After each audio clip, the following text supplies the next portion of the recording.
Ladies and gentlemen, welcome to the Reform Will Fix It local election tour, live from Milton Keynes in the county of Buckinghamshire. Please welcome Councillor and broadcaster Darren Grimes.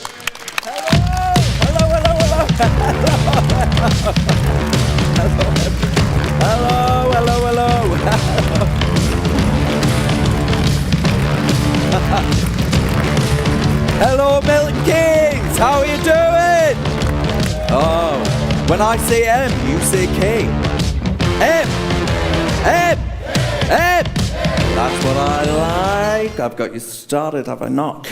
Now, my friends, we are, of course, continuing our Reform UK local election tour here in Milton Keynes. Now, I've been everywhere. In this tour. We are going everywhere as a party.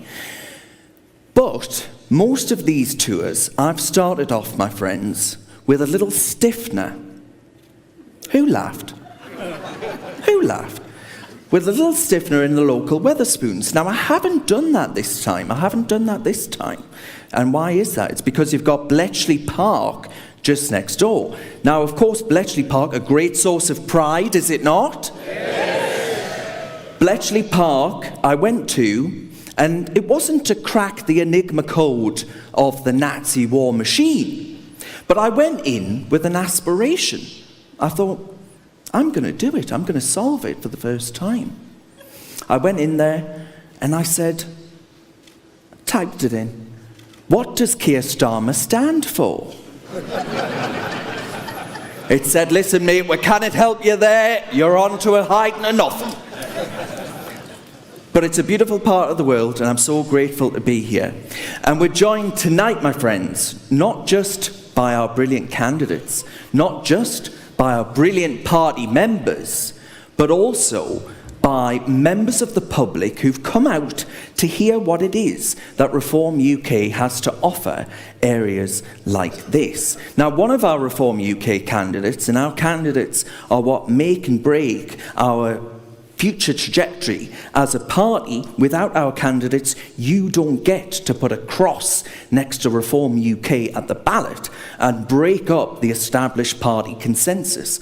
Well, I'm joined by one of our candidates right now who actually is standing in Bletchley, believe it or not. Now, why are you standing? What's made you stand? Hi Darren, well for me this city is very, very important, and throughout my whole life all I've known is managed decline. For someone like me that's patriotic, I believe in politics, I've loved politics, I've studied it growing up. All we've seen is us failing on every metric, so for this party to appear, for it to pop up, has finally given me a bit of hope, and that's exciting, and I'm privileged to be here today and take that next step and hopefully win some seats for us in Milton Keynes. I like it, we like it. Thank you for standing, thank you so much. Now, I can see a Reform UK shirt. Yes, ma'am. I can see one right here. Are you a member, sir? I am a member, yeah. Well, thank you very much. Second year member. Second year member. Your membership is what enables us to put on events like this, to actually stand candidates and be able to support them. And it's really important. Would you agree with that? Yes, I do, yeah. Yeah. I mean, since the age of 18, I voted Conservative, right? And since the... we all make mistakes. Yes, yeah. Well, you know,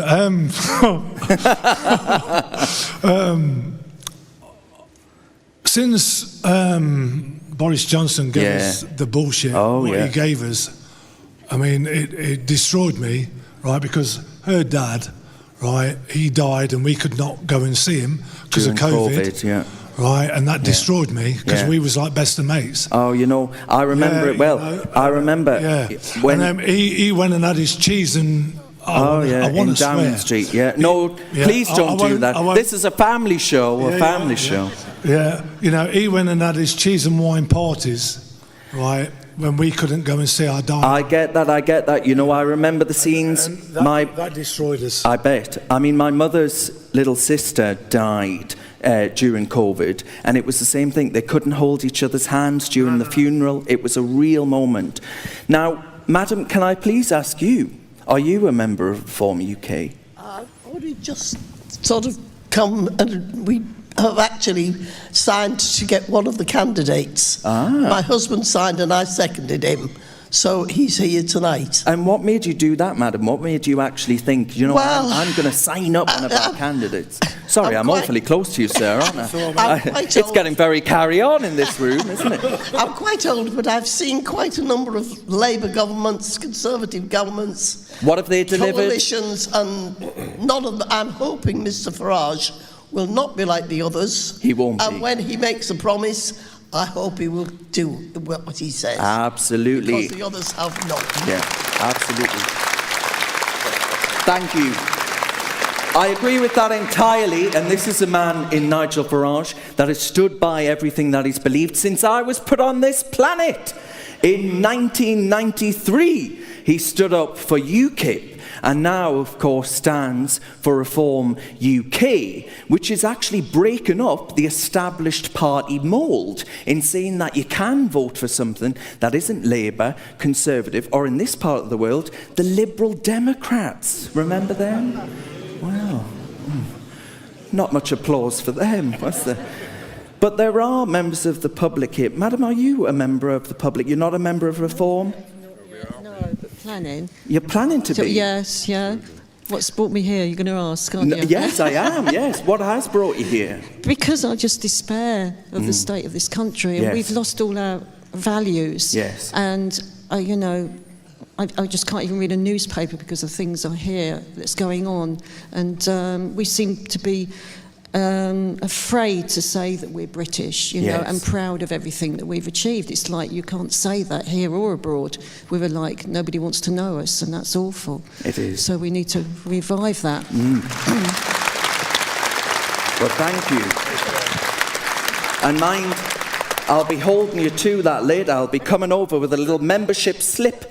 I will. I'll be coming around, dishing them out. But it is extraordinary. It's a party first to actually be able to engage with members of the public who haven't made their minds up yet in a live studio audience. And I love it. I love it. I love the unpredictability. I love the fact that it is democracy in action. And I love the fact that the other parties would never be able to do this. How many of you in the room believe that the Labour Party could do this? Any? I've just spotted a tumbleweed across the front. No one believes that, my friends, because actually we are the party that are offering something different. We are the party offering genuine change and, dare I say, hope. And that's exactly what we need to do at this stand that we've got here. Now, this stand, labelled very beautifully, is the Stand for Us stand. And we do need candidates to put themselves forward to actually enable people to make that democratic choice on their ballot paper. Why is it so important to you that we get the candidates coming through who may well be in this room tonight? And I'm sure there are, because we have a few gaps. We need real people from real backgrounds, all sorts of backgrounds, to help us, Reform UK, hold local government to account. So please, don't delay. Come up afterwards, come and speak to us. Thank you. No, I appreciate that. The Lib Dems, some of the seats, the Lib Dems, you know, are quite potent here. I mean, Ed Davey, he's walking around on water slides, he's doing all kinds of tricks. Do you think actually the people of MK might be thinking, well, I wish he would go away, never mind MK? I personally wish he would go away and stop all these silly stunts and actually put a little bit more effort into policies. But I don't hold out any hope. No. So please come and talk to us. Reform have plenty of great policies, new ones every month almost. So if there's any Lib Dems out there, please come and talk to us and we'll happily talk to you and debate with you. Absolutely. That's the difference between us. We are willing to actually have that debate. And, you know, I was elected for the first time last year, and yeah, it's a bit scary at first, but my friends, giving back to your community, well, that means one hell of a lot, I tell you that. But we've also got merchandise. at this event tonight, and that merchandise allows us to actually go out of the country and, well, one, promote ourselves, as this you are doing magnificently, I must say. Would you like to buy one? Well, I actually would, yes, I would. I've got a card machine here, so well, you can brilliant, I will. I'll put my money where my mouth is. Now, all of this merchandise, and the Reform football shirts, by the way, have been wildly popular, but all of it's really important because it enables us to actually build up a war chest to go into the next election, sir. Indeed, and we have to break the uni-party situation we've been in over the last few years. We had 14 years of Conservative failure and now 18 months of Labour failure, so we have to move forward and change. I couldn't agree with you more. Now, sir, this stand, the merchandise stand, is behind this one, is it not? It is. Yeah. Will you be on it? No, I won't be. Well, you're going to have to be now. You're going to have to be now. I'm putting pressure on you. Can be done. Thank you very much. Thank you.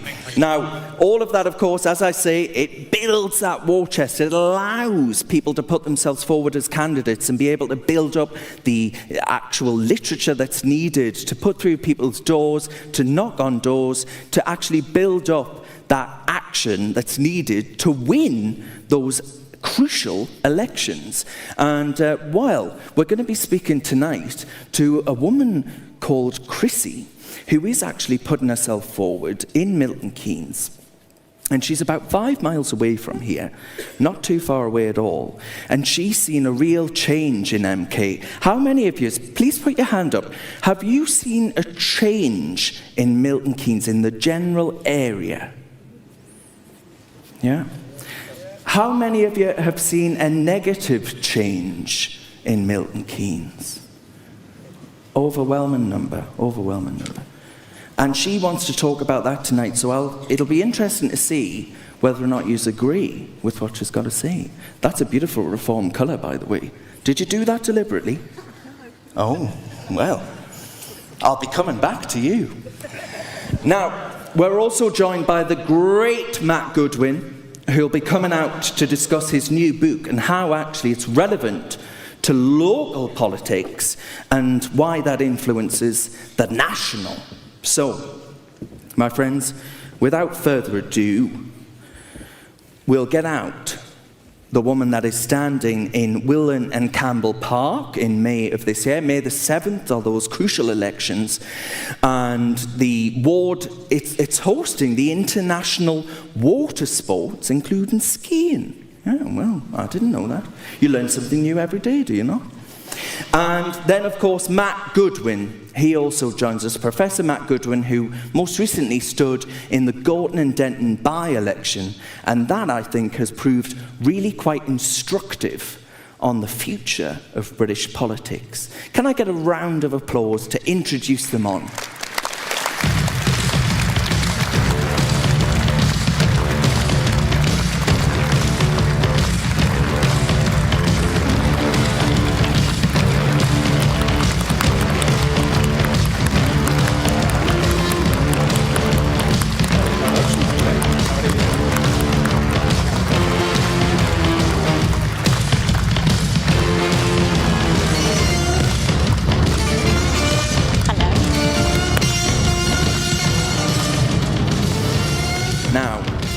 I appreciate both of you giving up your time. Matt, you've got a very important launch today. Now, it isn't the launch of Milton Keynes, although that is incredibly important, but it is the launch of your book that I think is actually incredibly instructive on the issues that matter to people in areas like this, Matt.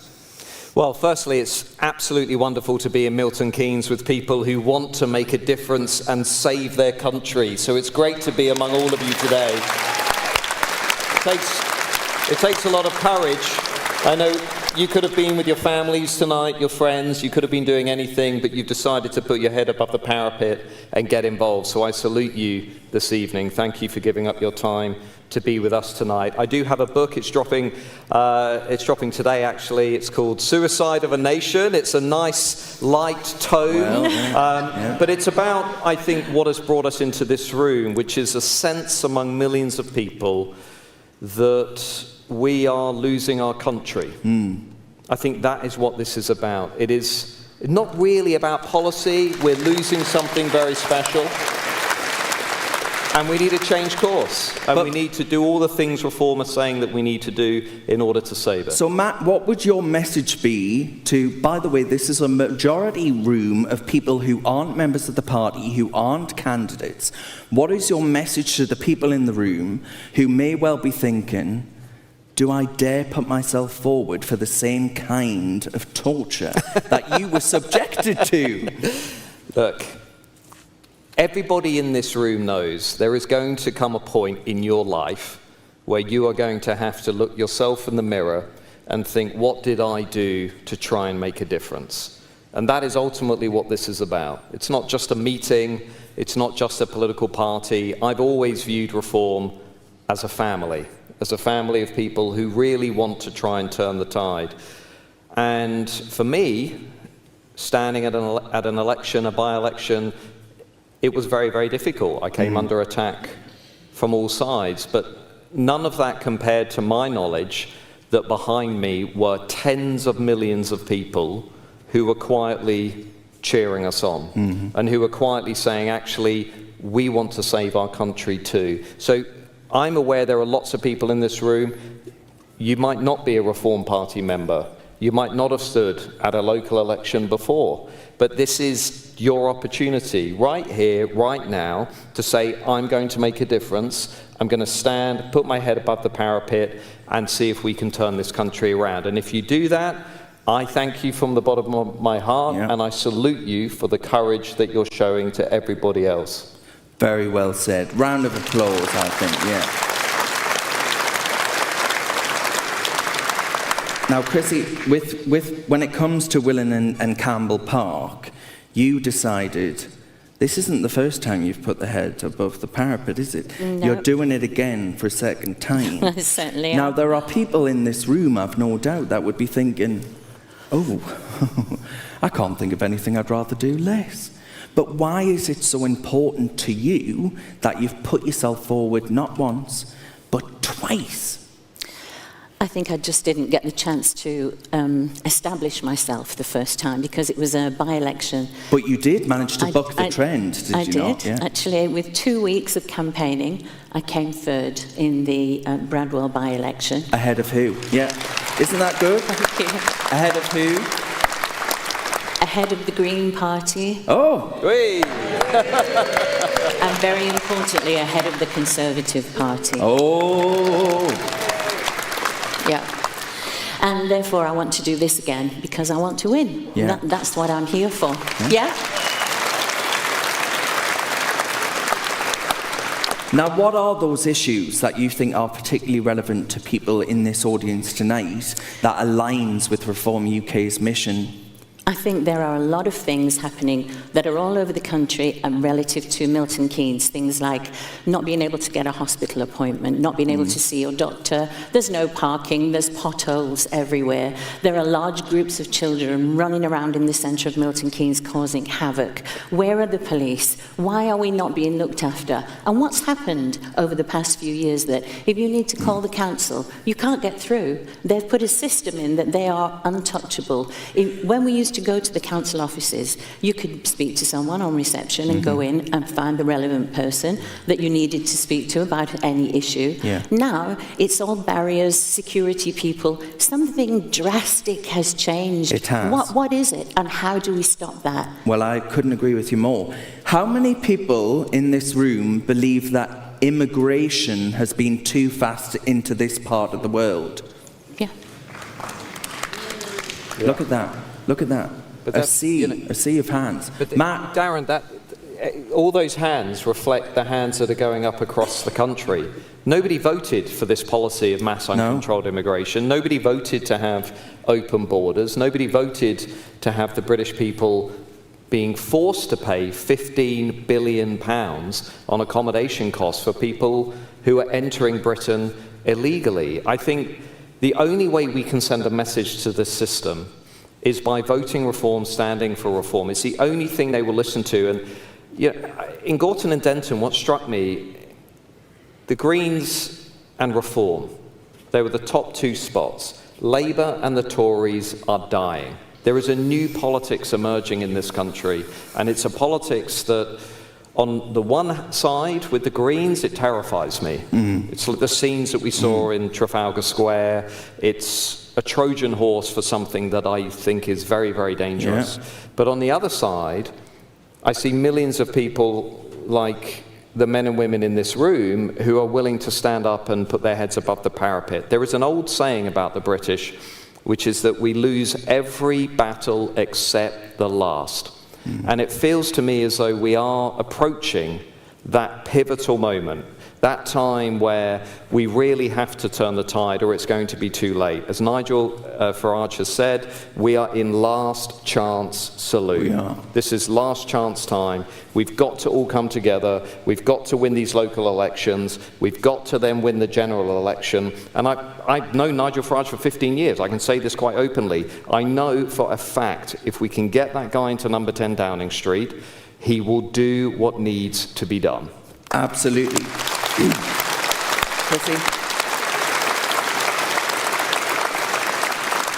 The last word to you. You heard from the couple that I spoke to over at that side of the room that actually there is a view that, you know, I've voted Labour, I've voted Conservative, whatever it might be, but they haven't actually done what they've said they're going to do. Why do you trust this party to do it? Well, I don't know, the quote is often misquoted as being from Tony Robbins or Einstein, but who was it that actually said, you can't keep doing the same thing and expecting a different result? So we've tried that. Isn't that true? We've been going between those two parties constantly, and we always end up disappointed. We have to forge a new way through. We have to do something different. We can't just keep accepting what they throw out to us and what they tell us and being disappointed. I was a lifelong Tory, I have to be honest, but I got to the point where I just could not align myself anymore with their policies. And what Nigel was saying and what Reform was saying made a lot of sense to me, and I hope it makes a lot of sense to you too. Brilliant.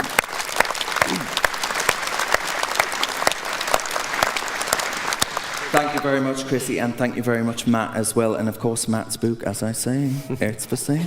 And I'm going to get a copy. Matt, I want a copy. I'll give you the cash later, Darren. I'll give you the money later. Yeah. All right, my friends. Now, Milton Keynes, some people say nothing exciting happens in Milton Keynes. I totally disagree. One, there's this. This is exciting. Is it not, madam? Yeah, see. And there is also the fact that we have live wild stock, actually, loose in Milton Keynes. And there is a bull, my friends. There is a bull that we have unleashed on the people of Milton Keynes tonight.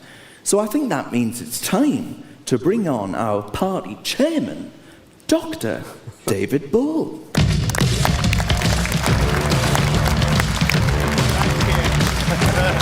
Thank you.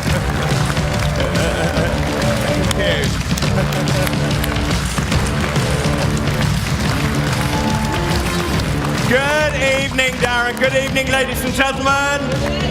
Come on, you can do better than that. Good evening, ladies and gentlemen. Thank you. Darren, good evening. Good evening, David. Now, how many of these we've done so far, right? It's sort of, it all becomes, we feel like we've been the length and breadth of this country. We are the only party willing to do it. But David, why is it so important that we invite people who aren't candidates, who aren't party members, who aren't party supporters, to come here and hear what it is that Reform UK has to say? So I kind of agree with you. We're in the last chance saloon to save this great country. I have been around the length and breadth of this country, and former Labour voters, former Tory voters have come up to me and they have cried, saying, we need something different. We need to change this country. We need to believe in ourselves. We need to make the United Kingdom great again. And I think you would agree with that, wouldn't you?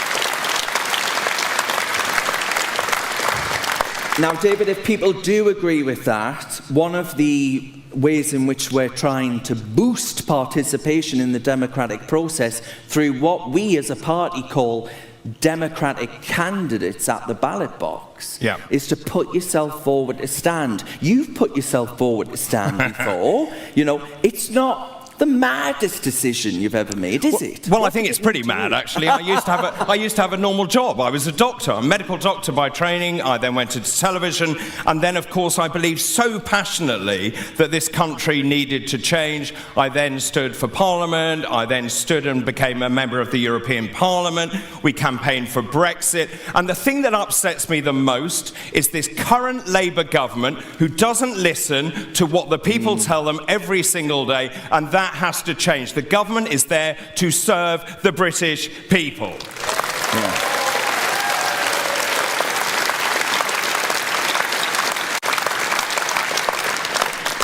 But the drive to put yourself forward, the drive to sign up as a member, the drive to actually be here tonight, why is it unique to Reform UK? So if I look back at Milton Keynes, I first came here 30 years ago. It's an incredible city, actually. It was very cleverly planned. And there's great pride in this community. And I think if you want this community to grow and prosper, then it starts at the beginning. And that is what Reform UK believes in. We are growing this party from the ground up, not the top down. And so if you are there thinking, I actually want to see change. I believe that this country can be better. Our council can be better. We talked about potholes, for example. We talked about the lack of infrastructure, the bins not being collected. That is the job of a local councillor. And I would say to all of you, if that sounds like something that interests you, and if you believe you can put back into your community, please stand for us as a councillor here in Milton Keynes. Honestly, it's so rewarding, and we have many councillors who will prove that to be correct. Absolutely. Lowest council tax, David. Durham's got the lowest council tax. Well done you, well done you. Darren, thank you so much for hosting tonight. Ladies and gentlemen, Darren Grimes. Thank you.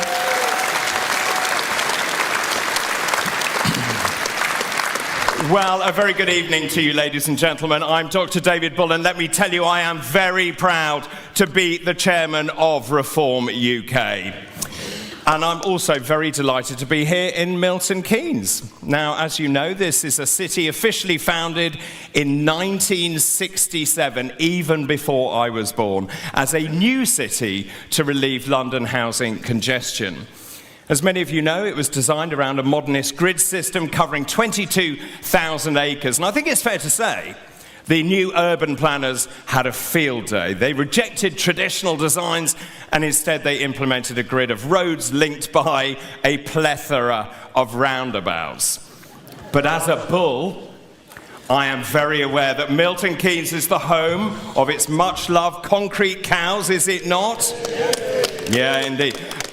I think it's fair to say Milton Keynes has always been way ahead of the curve and forward-looking. And let me just give you this sort of promise. Under a Reform UK government, Milton Keynes will continue to be a trailblazer. We will be behind Milton Keynes all the way.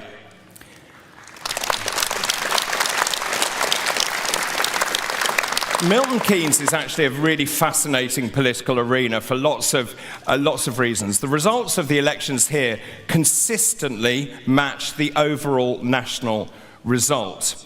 In short, Milton Keynes is a barometer for the national mood. Now, at the last election, Labour was given a resounding majority. But today, as chairman, I can announce we have decimated that majority. I'm delighted to report we are now on course to boot Labour out of all 3 parliamentary seats in Milton Keynes.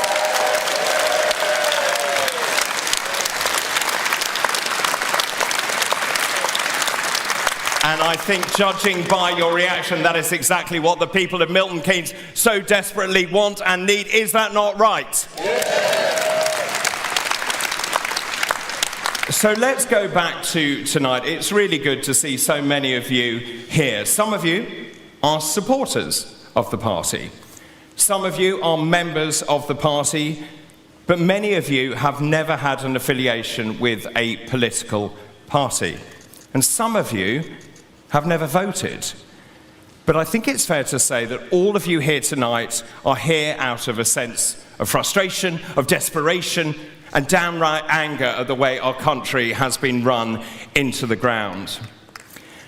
And let me tell you, that is something I'm seeing around the country. I have been on the road for the last 9 months. I have seen over 7,000 people across the United Kingdom. These are people just like you. From Burnley to Sunderland, from Penrith to Hull, from Ipswich to Wigan, Walsall to Aberdeen, and Llandudno to Preston. And here in Milton Keynes, I think the message could not be clearer. This current government is the worst government any of us have ever seen in our lifetimes.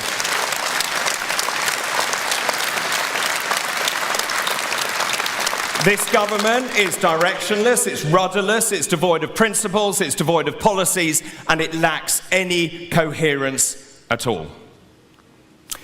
And I've been thinking about this because great countries need a great leader. What do we have? Keir Starmer.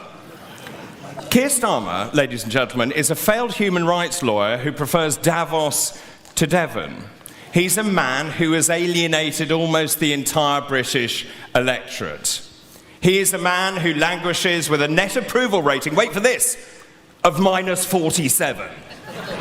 In fact, I can tell you his approval rating is so bad that at this very point in time, the taxman, rail replacement buses, and even the BBC are more popular than the Prime Minister.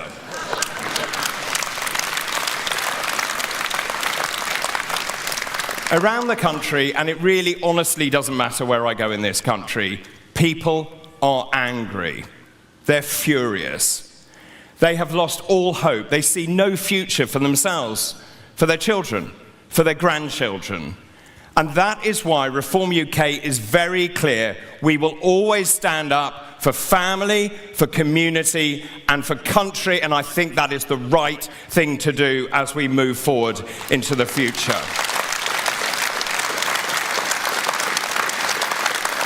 There is no doubt the Labour government is out of ideas, out of time, and quite frankly, it should be booted out of office, should it not? The Labour government also has absolutely no idea what it is doing. It's now on its 16th U-turn. Talk to anyone here. They've trashed the economy and they have kicked businesses where it hurts. And that is what all business owners are telling me. The rise in employer national insurance contributions has decimated companies, forcing many to stop recruiting or close their doors.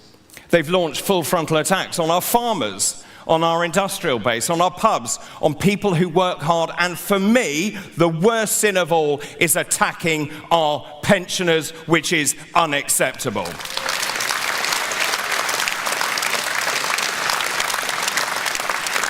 They have also, and let's be clear about this, presided over rocketing energy costs, worshipping on the altar of net zero.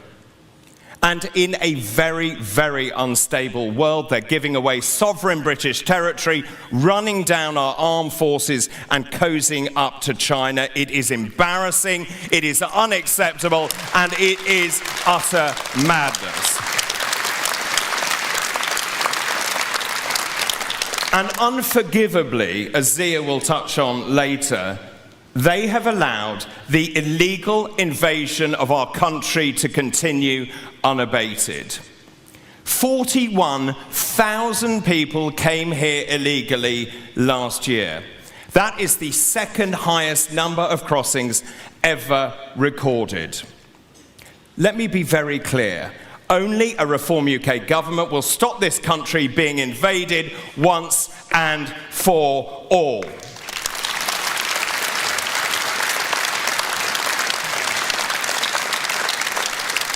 The government knows it's in trouble.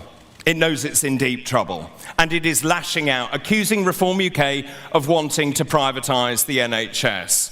These are cheap tactics. As a doctor, a medical doctor, and the person who wrote our health policy, this, ladies and gentlemen, is a blatant lie. It smacks of desperation. Let me be very clear as well. Under a Reform UK government, the NHS remains free at the point of need. Do not listen to the Labour lies.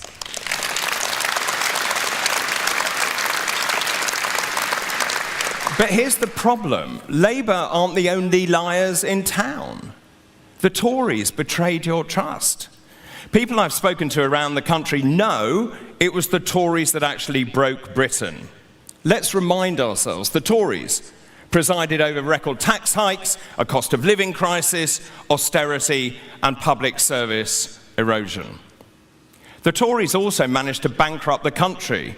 They missed house building targets, and as a former MEP, they betrayed Brexit. The Tories also destroyed the NHS, and unforgivably, they turned the country into a police state in the COVID pandemic. They consigned elderly people to die alone, frightened, and without family, and that, ladies and gentlemen, I think is totally unacceptable.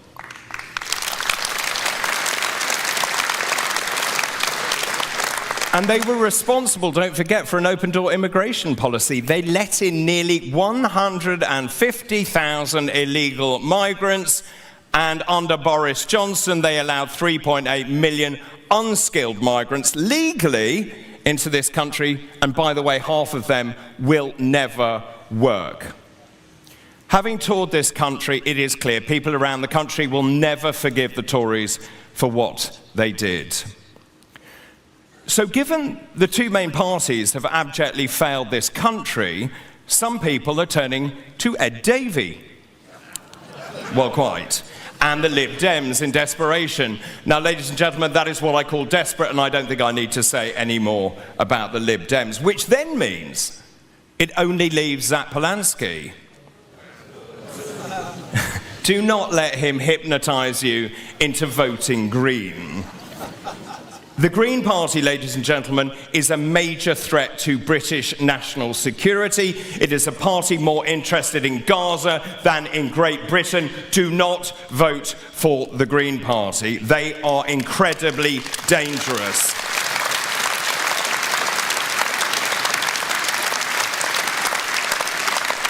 So as a true patriot, that now brings me to where we are now. I honestly, passionately believe that Reform UK is the last chance for this country. As chairman, I'm so proud to say this. We're the fastest growing political party in this country. We are now the largest political party in this country.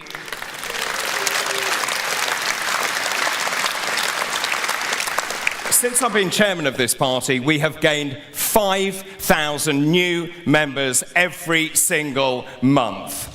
We also won a seismic victory against the government, and if you remember, they tried to cancel elections for 4.5 million people in this country. It was wrong, it was undemocratic, and thanks to the fight mounted by Reform UK, that wrong has been put right. Those elections are back on, and democracy reigns.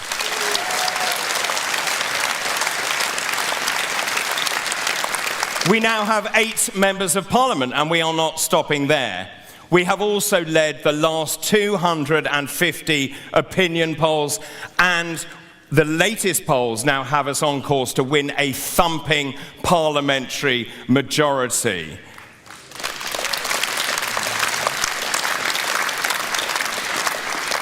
If those figures are right, and if we go on to win a thumping majority, there is some sad news. We would have to say goodbye to Angela Rayner. She would be out. I know. We would also have to say goodbye to Rachel Reeves. And here's my favourite. We would also say goodbye to Mad Ed Miliband. Make no mistake, ladies and gentlemen, the future is bright. The future is turquoise. But this can really only happen with your help.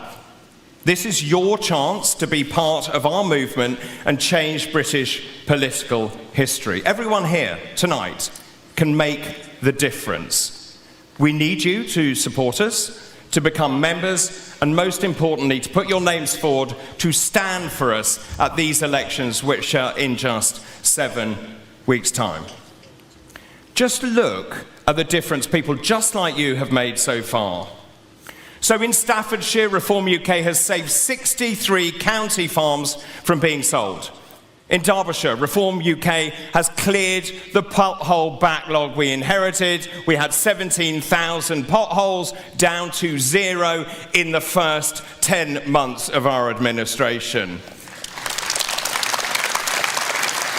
And in West Northamptonshire, Reform served notice on all 3 asylum hotels in the area, and we, Reform UK, are determined to shut all asylum hotels permanently.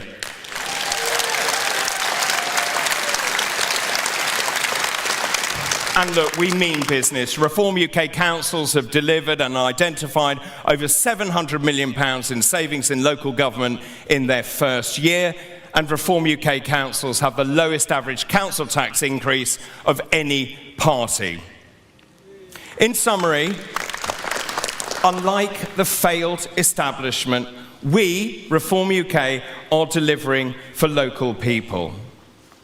In just over 7 weeks, on May the 7th, elections are taking place across the country, including here in Milton Keynes. I cannot emphasise how important these elections are. This is your chance to hit the government where it really hurts. So my final message to you all here tonight is to show this government how angry you really are about the way they have treated you. And ladies and gentlemen, I implore you to vote for Reform UK.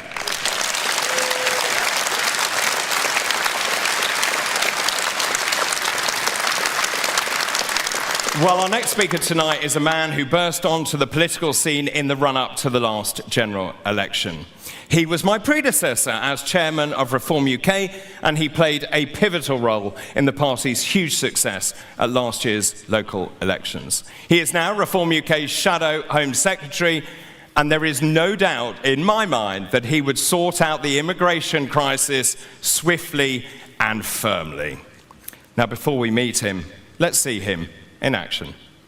We have all the momentum in British politics, and we are just getting started. Working people in Britain feel betrayed. They see the nation and the culture that we love being robbed from underneath them. 1 in every 25 people in Britain today arrived in the last 5 years. Britain has been overwhelmed by immigration, both legal and illegal. We will secure our borders. We will deport people who are in this country illegally. We will keep British people safe. Nigel Farage, as our Prime Minister, will make Britain poised, proud, prosperous and powerful. And we will leave a Britain for our children of which we can be proud. Thank you very much, Reform UK.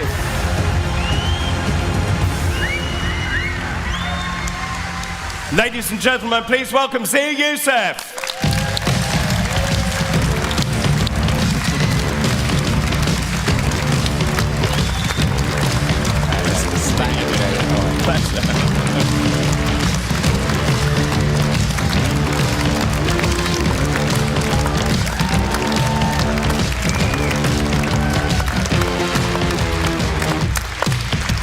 Hello, Reform UK! Are you having a good night? Yes! Good.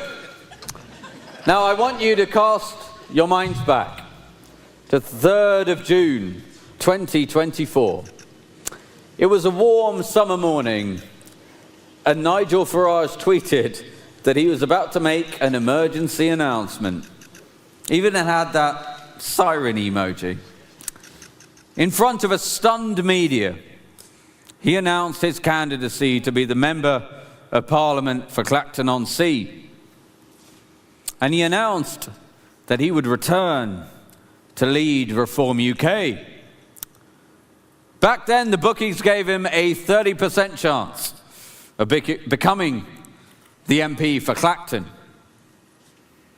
Fast forward to today. Just look around you. Look what we've achieved together. Reform has hundreds of thousands of members. We've created almost 500 branches across the country. We've made history, sweeping the board in the local elections last May, and now have almost 1,000 Reform councillors. We've led 250 national polls in a row. And ladies and gentlemen, Nigel Farage is the bookmakers' favourite to be the next Prime Minister of the United Kingdom.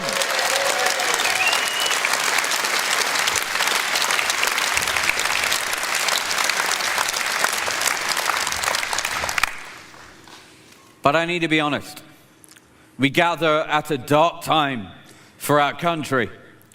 For years, the Tory and Labour Uni Party has looked the other way, while the very fabric of our society has been under attack. We've been told to accept open borders, that a country that spends £60 billion a year on defence should stand powerless as men arrive in small boats day after day, that we should shrug as our streets change, knife crime rises, and the tradition and culture of Britain are steadily, heartbreakingly eroded. Well, I want to say to you today, those things are not inevitable. They are the deliberate choices of weak men and women who lack the courage, lack the spine, and lack the moral clarity to defend the country they were elected to serve. Well, here's the thing. I don't accept this. Nigel Farage does not accept this. And I know that you do not accept this. That's why a Reform government will end it.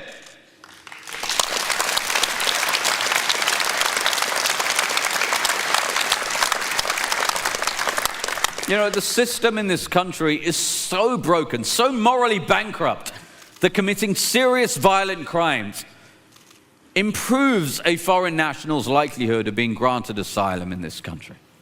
Now, I want to repeat that because it beggars belief. Committing brutal crimes against British people makes it easier for migrants to stay in Britain. Look, there are countless examples. A Zimbabwean paedophile jailed for horrific child sex offences was allowed to stay because judges cited Article 3 of the ECHR. They argued that he would face hostility in his home country as an openly gay man. An Albanian drug lord jailed for running an illicit drugs factory avoided deportation after judges ruled under Article 8 of the ECHR that kicking him out would deprive his daughter of a male role model. Now, I want you to think about the moral sickness of that decision. A convicted, organized drug kingpin held up as an essential, protected role model by British judges. A Ugandan gang member who clubbed a man to death in the back of an ambulance. A man who received a life sentence for murder successfully won the right to stay in Britain to protect his mental health. His lawyers successfully used Article 3 of the ECHR to argue it would be inhumane to send him back to a country with poorer mental health facilities than our NHS. This man barbarically took a life, and the British taxpayer is now forced to cater for his mental wellness. How many more people must die at the hands of those who should never have been in our country in the first place? Well, I want to promise you this. When Nigel Farage becomes our Prime Minister, gone will be the days when your rights are trampled in service of foreign citizens. Never again will British people be a second-class citizen in their own country. Under a Reform government, His Majesty's Parliament will be sovereign once again, and the rights of the great British people will reign supreme.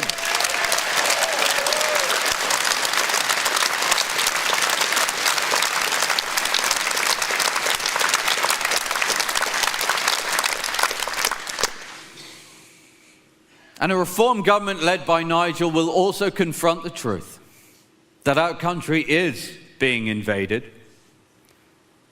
And I know many in the establishment gasp at that word.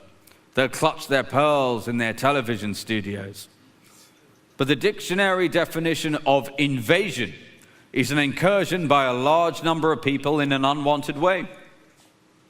Almost 200,000 people have broken into our country across the English Channel over the last 8 years, more than stormed the beaches of Normandy on D-Day. Make no mistake, as Home Secretary, I will end and reverse this invasion.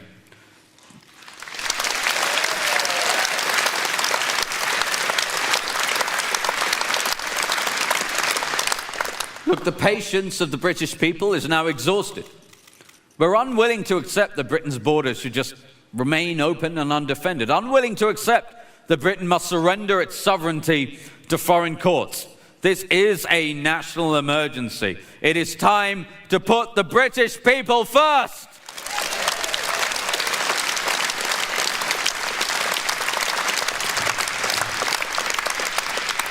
That's why, upon winning the next election, a reform government will launch an unprecedented emergency program to track down, detain, and deport all illegal migrants in the United Kingdom.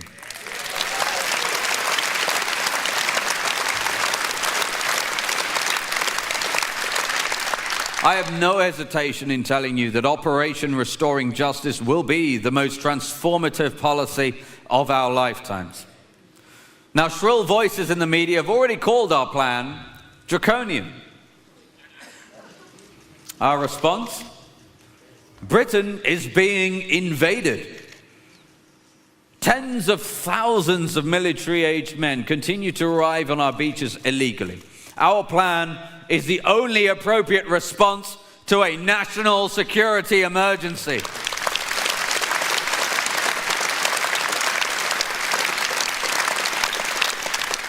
We will immediately stop the boats by sending a crystal clear message that being in our country illegally now has an ironclad consequence: immediate detention and removal. Deportation is the ultimate deterrent.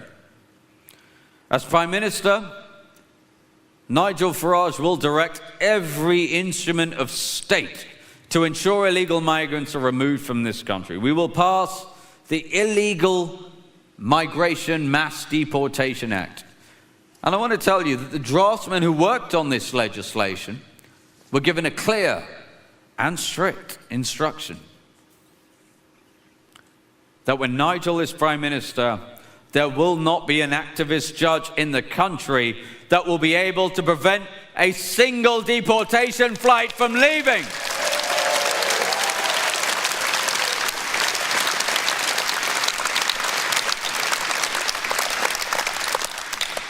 We will create a legal obligation for the Home Secretary to deport all those in this country illegally and disapply all international treaties that are used to keep illegal migrants in this country.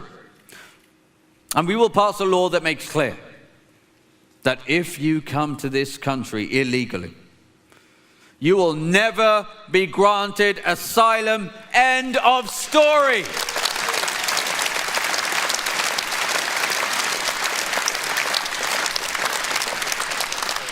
We will create a new agency, UK Deportation Command. We'll have just one mission: to relentlessly track down, detain, and deport all those in this country illegally. We will embark on the most audacious charter flight operation since World War II, ramping deportation flights to 5 flights every single day. And to guarantee success, His Majesty's Royal Air Force will keep a Voyager aircraft on standby as a hot spare. So even if a plane has mechanical issues, flights will not be stopped. Deportations will not be delayed.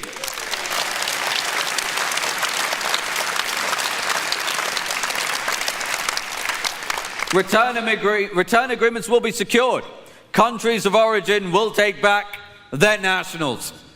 If a country refuses, we'll simply stop issuing visas to that country.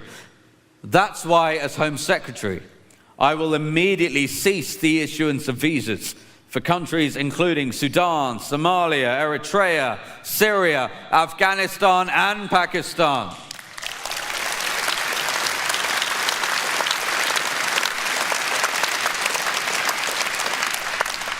Look, this is about the very soul of our nation. For centuries, Britain has proudly been a high-trust culture. British people looked out for their neighbours. They respected the law, not out of fear, but out of a shared sense of civic duty. But as untold numbers of people from low-trust cultures with entirely different values have been imported into our country, that precious, fragile trust is breaking down.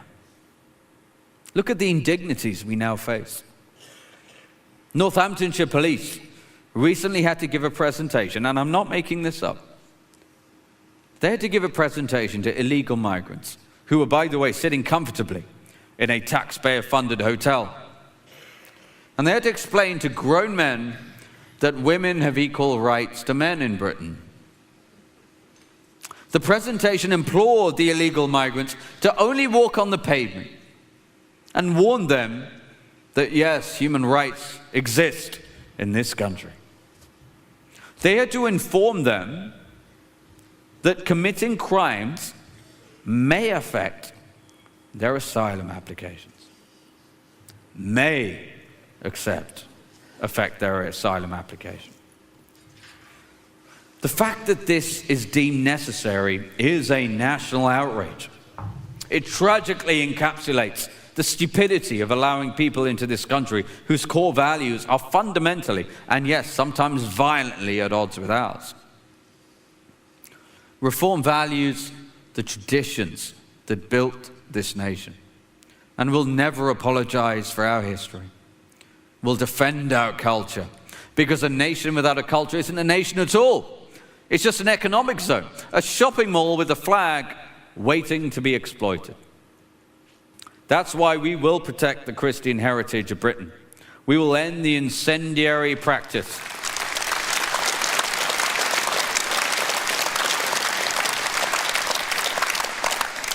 we will end the incendiary practice of converting churches into mosques.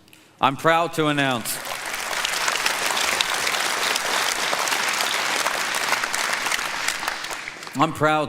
that a Reform government will immediately grant listed status to all churches and create a new statutory use category for Christian places of worship to ensure that these historic pillars of our communities can never be converted into places of worship for any other faith.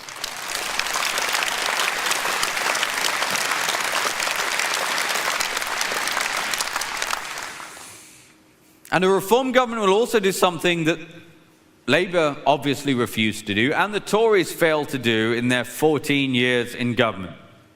We will run an accelerated inquiry through a committee in Parliament to get to the bottom of the despicable crimes of the rape gangs that terrorise young girls in this country for decades.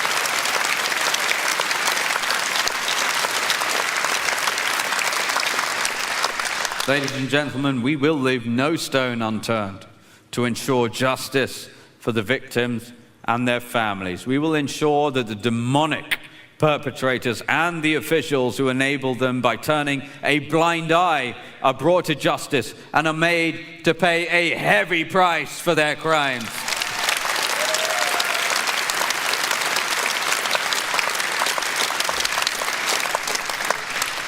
And look, having built and run a successful business in this great country, I know that human beings respond to incentives. For too long, witless politicians have created an incentive for people to come to Britain and take advantage of the goodwill of the lovely British people. British taxpayer funds should be spent exclusively for the benefit of British people. The British welfare state should be available exclusively for British people. It is a slap in the face to every working man and woman in this country that British taxpayers have been forced to spend 15 billion pounds on universal credit welfare payments to foreign households in the last 18 months alone. Think of the state-of-the-art hospitals that money could have built, the thousands of police officers it could have put on our streets, the tax cuts it could have delivered to struggling British families. We will stop this hemorrhage of our national wealth. A Reform government will immediately terminate welfare payments to foreign nationals.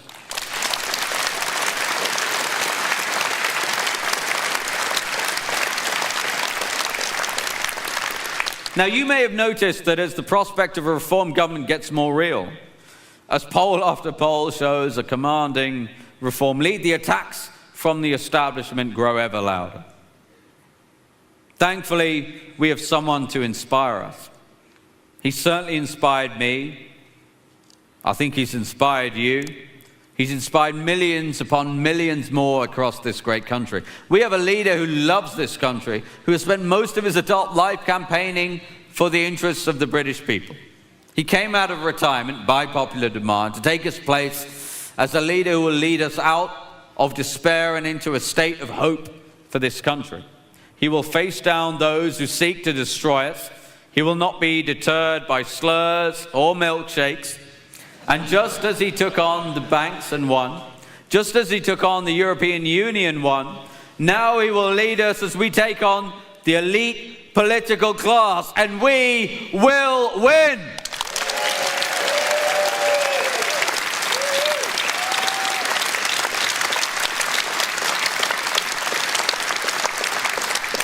I want to underscore this. I want to make sure I'm clear about this, because I've seen how hard he works for us.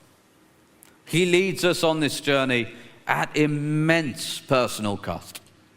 He carries a heavy burden on his shoulders for us, and he does so with the grace and good humor as only Nigel can.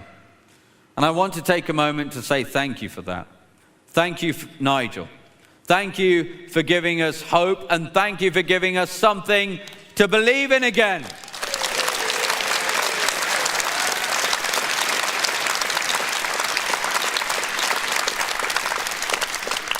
Now, they say that politics is about choices. You heard that phrase? Yeah, well, I agree with that. So let's put our cards on the table.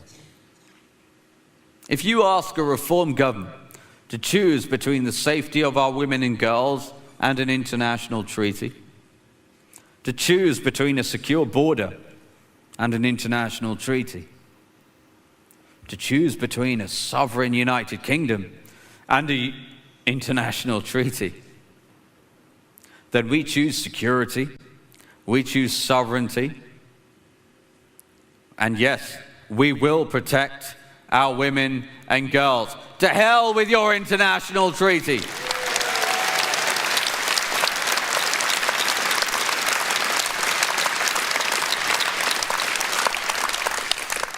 And I want to close by saying thank you to all of you.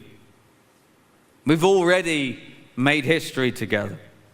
We've already defied the odds together, defeated many enemies together. And all of this because of you. The path ahead remains long, and I've got to be honest, it remains treacherous. The attacks from all angles will only grow. But we need your help to ensure we have a full slate of candidates for the local elections in May. This is your chance to join us in the cockpit and chart a course with us to save our country. So if you're interested, see one of our team as you leave tonight. But I want to end with a promise to all of you. If we stay the course, if we stick together, if we find it in ourselves to rise and master this moment, we will sweep the board again in May, win the next general election, and together we will change the course of British history. Thank you very much, everyone.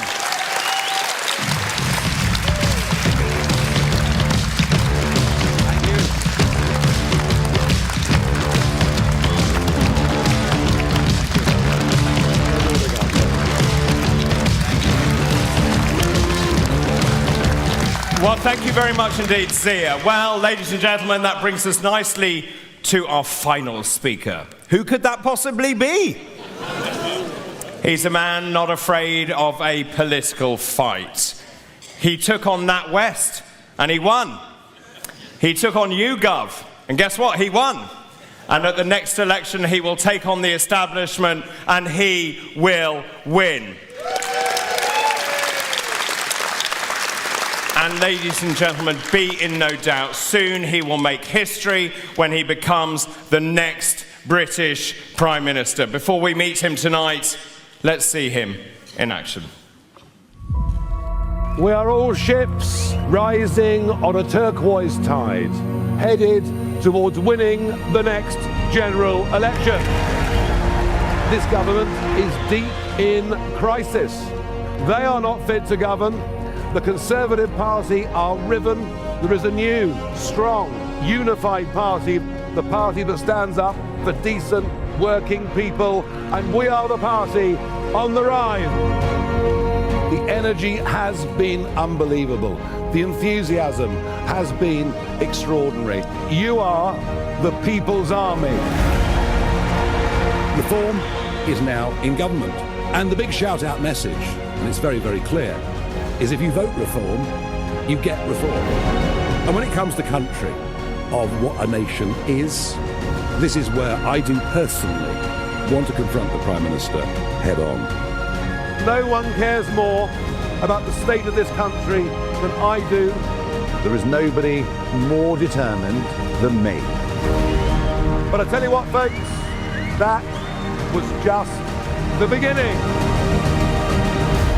Thank you very much indeed.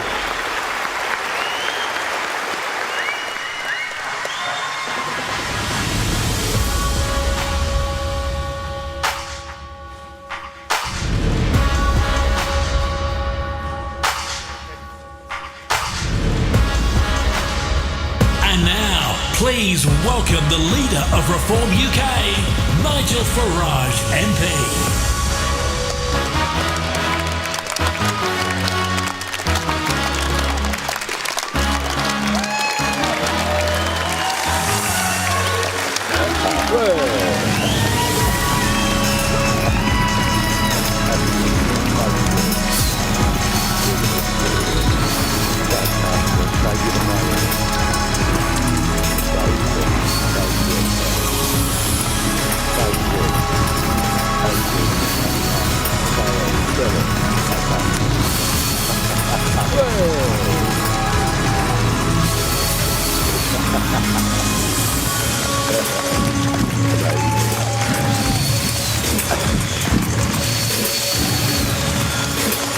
Fantastic.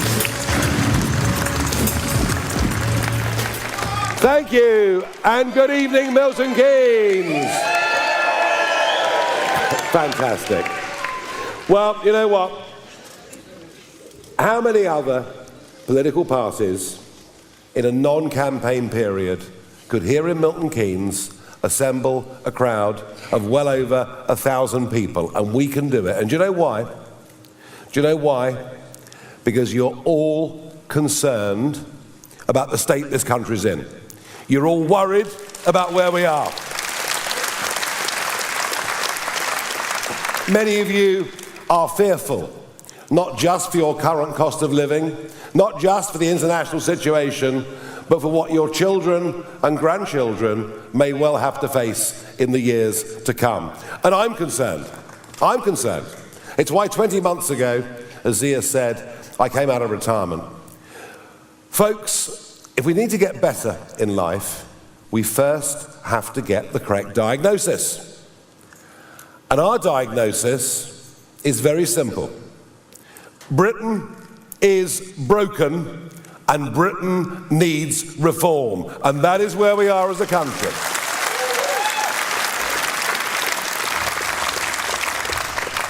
Now, Keir Starmer will tell us Britain's not broken. Kemi Badenoch will tell us Britain's not broken. But the truth is, these two parties have broken our country. We are broken in terms of an exploding population. We are broken in terms of the mass deterioration of law and order. We are utterly broken when it comes to the defence of the realm. Can you imagine it? The nation of Nelson. And 17 days ago, an RAF base in Cyprus came under direct attack from Iranian missiles. And 17 days later, after the Greeks had sent a ship to help us, the French had sent a ship to help us, the Spanish had sent a ship to help us, and 17 days on, HMS Dragon has made it as far as Gibraltar. I mean, can you believe that a nation that was built on sea power has sunk to these depths? 14 years of a Conservative government running down our armed forces whilst pushing up the welfare bill. And now a Labour Prime Minister who can't make his mind up on basically anything. We are being humiliated on the world stage. Humiliated on the world stage. And you know what?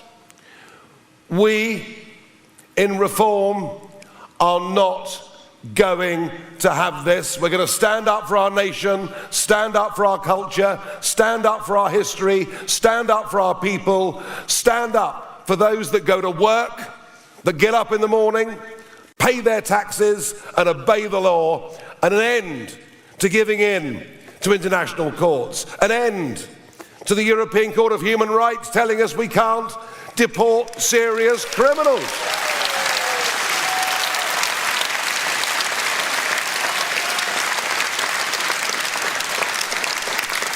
And we also have to face the hard facts that whilst there are many, many people who've come to Britain from overseas, who've integrated, who've become part of the communities, whose kids play with our kids, we've allowed groups of people, large groups of people now to populate many parts of our inner cities where, far from integrating with British culture, they in many cases don't learn the language, and they want to impose their way of life on us.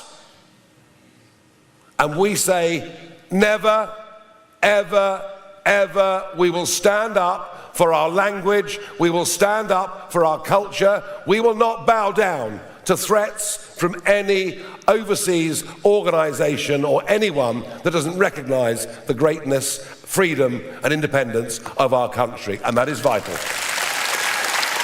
That is vital.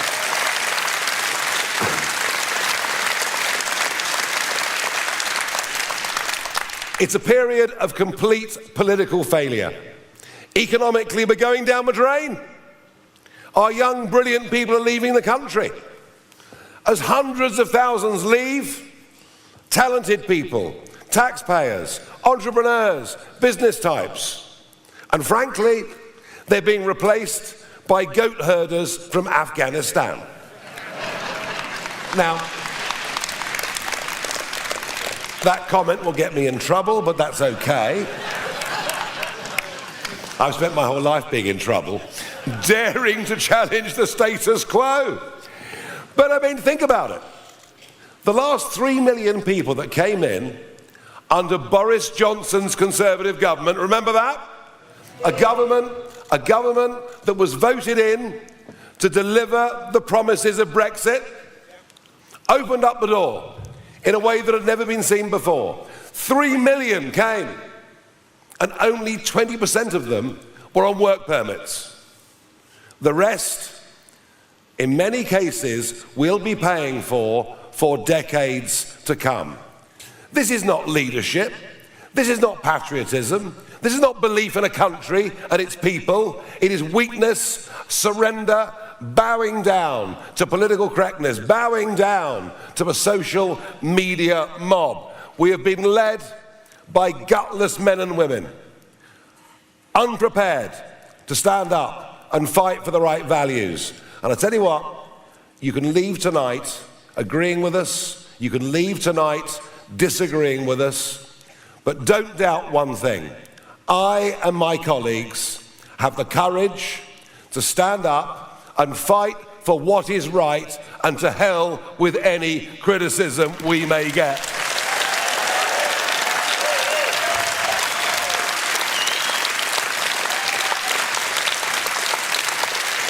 We have got to turn this country around. We've got to control our borders. And frankly, if you come here by boat as a young adult male who throws his phone and his passport into the English Channel at 12 miles, under our government, you'll be detained and deported, no questions asked at any point in time. And we cannot go on with a population increase of 10 million over the last 20 years just through immigration. We have to be careful about the numbers we get in, and those that come into our country should be a benefit to us and not a burden to us. And that is fair and right and reasonable and decent. And we must stand up for decency and hard work. What is wrong with getting up in the morning and going to work? I mean, a number of people now that say to me, Nige, I get up at 5 o'clock, I leave the house at 6, I come back 12 hours later, I'm paying more tax than I've ever paid in my life, and the people next door, oh, it's different for them. They get up at midday. They smoke dope all afternoon.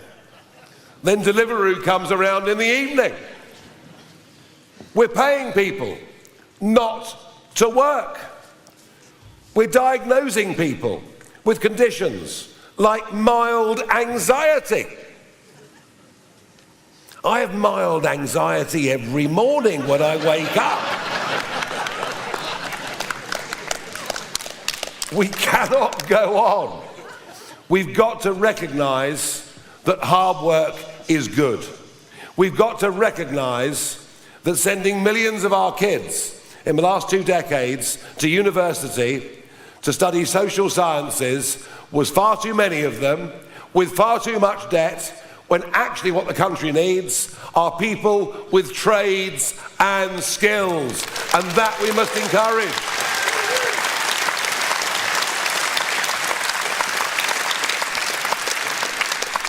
And we've got to end this net zero lunacy. Lunacy. Oh, I'm enjoying that. For years, Richard Tice and I were called lunatics. Well, maybe some truth in it, but lunatics for daring question the agenda. But for a country that produces less than 1% of global CO2 emissions, we now have the highest energy prices in the world.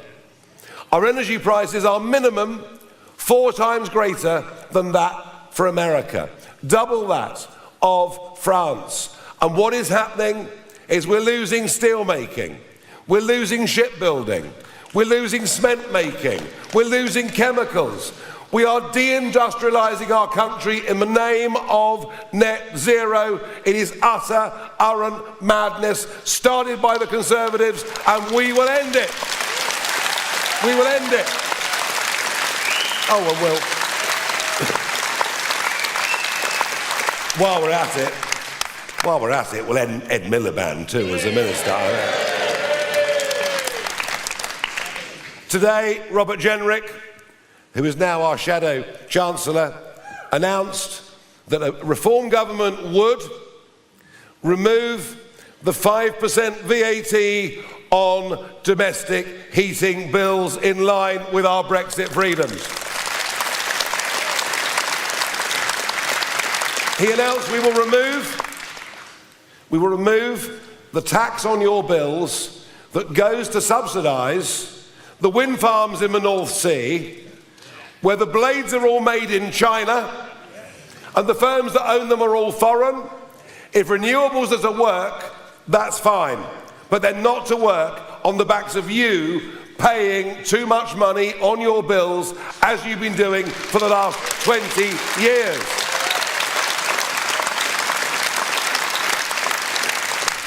Now look, we can't wave magic wands. We can't pretend we're perfect. We can't pretend we have the answers to everything, and I never, ever would. But I can tell you that we believe looking after money is important. The country is going bankrupt. We've got to start working hard, producing goods. I can tell you we want to reindustrialise the country rather than import everything.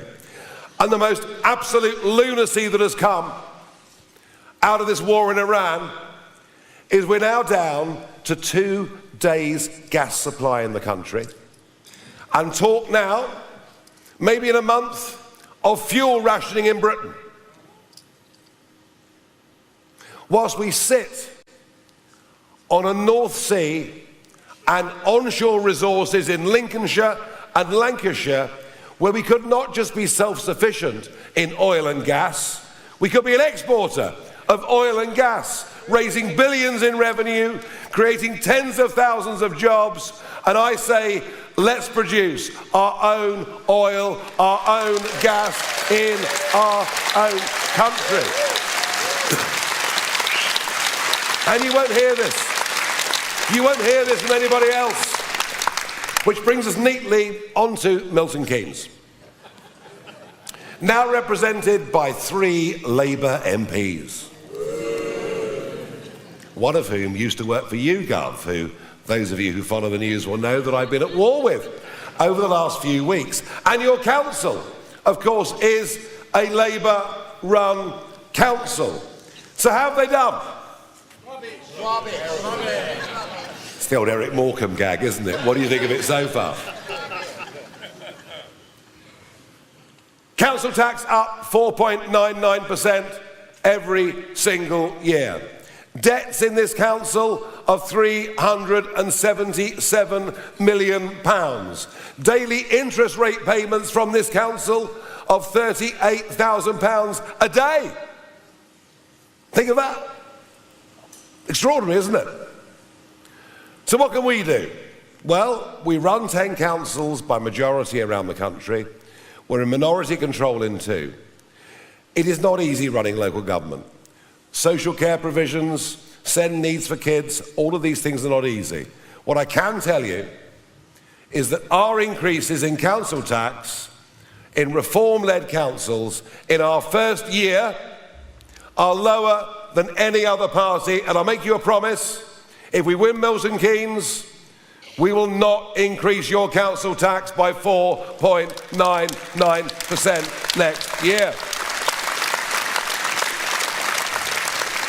But there's something here in Milton Keynes that is even more serious than whether it's 3% or 4.99%, and it's this. I've looked at the crime statistics for Milton Keynes. Folks, they're horrifying. They're absolutely horrifying. Crime in Milton Keynes increased by, and that's recorded crime, increased by 17% last year. Now in Milton Keynes there are stabbings. Now in Milton Keynes there are murders. Now in Milton Keynes shoplifting is rife and almost no one gets prosecuted.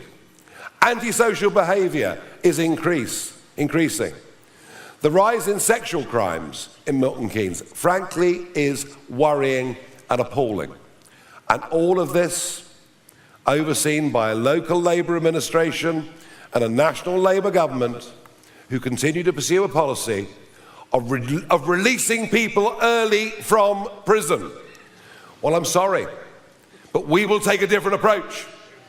We will urge the police, urge the Crown Prosecution Service here in Milton Keynes to pursue and prosecute every single case of shoplifting, of antisocial behaviour, and get a grip on crime here on Milton Keynes before it becomes unlivable. And it needs to be done. It needs to be done.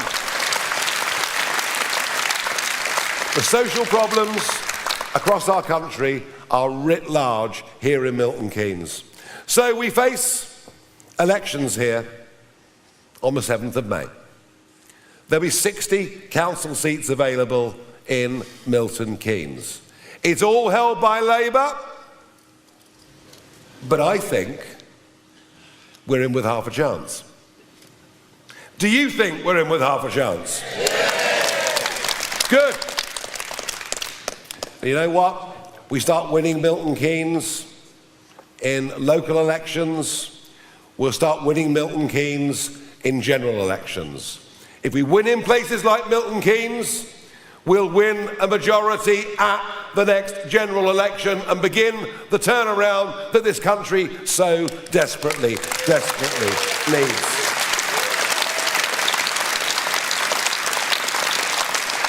I know that the vast majority here of you have never been to a Reform meeting. Maybe you've come along because you're curious. But I want to say this to all of you. Those of you that came already with us, those of you that are thinking about us. We are trying our absolute damnedest. I'm giving this everything. I've made a massive sacrifice to come back into politics to do this, as have many of my colleagues. We are made up of men and women who have more experience of the real world, of business, of what actually goes on, than both of the other parties. We are doing this at cost because we believe in our nation. We respect those that went before us and sacrificed so much in 2 world wars and all that came afterwards. We are desperate to maintain our Judeo-Christian culture, which underpins the entirety of our civilization.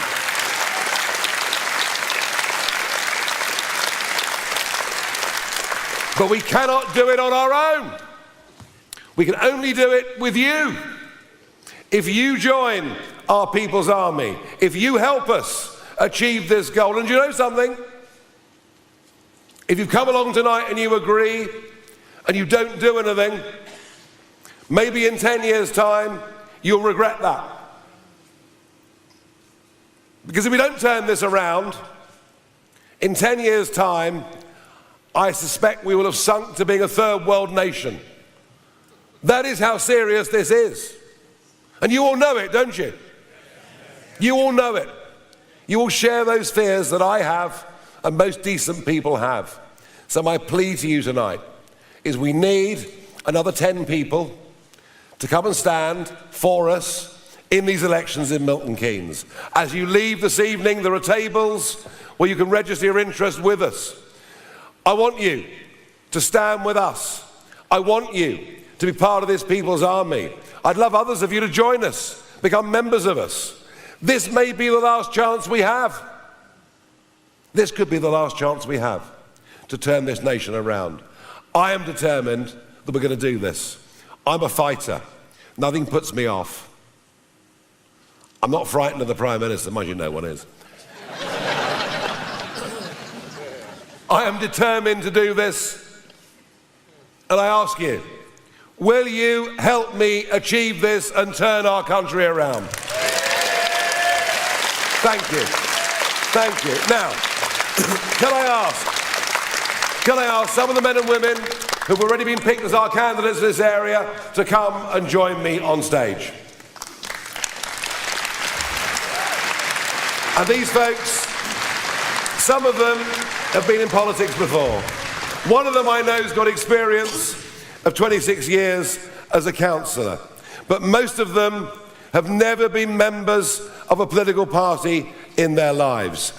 Most of them have never stood for election before, but they're standing up and doing this because they want to turn our country around. If you want to just, there's dozens of you. There's thousands of them. But we need more. We need at least 10 more. So I hope some of you will, as you leave this evening, go and sign up, go to our tables, stand as a candidate, go through the process, join us. Okay, here they are. Would you vote for this lot?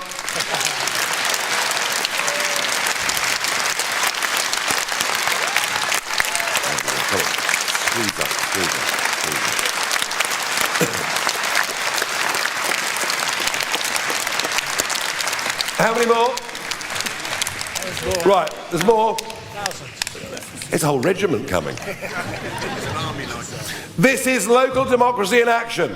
This is people standing up and saying they want to represent their wards, they want to represent their communities, they want to represent Milton Keynes and its surrounds. I'm happy to have you on board. I want to say a massive thank you to all of you for what you're doing. A huge thank you to this great crowd for coming along this evening. And why don't we end the evening with a bit of fun? Come on, let's end the evening with a bit of fun. Wait for this bit. It's really good, this bit. Hey! There we are. It's really hard to catch.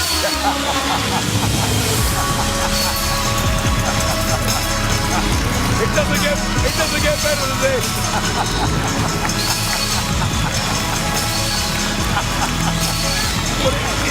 Well, it's got to be fun, isn't it?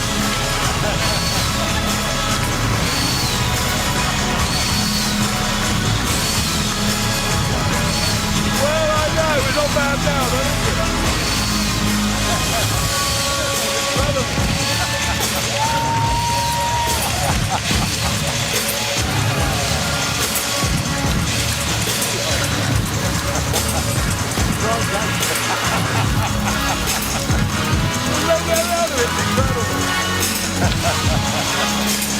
Thank you, everybody.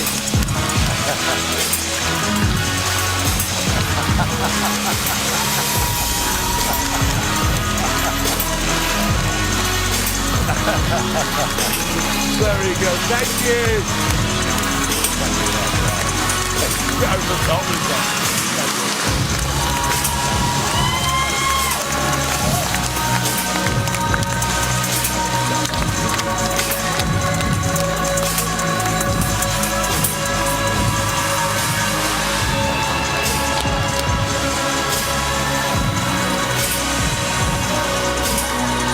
How about that? That's a bit of fun, wasn't it? No one else does that.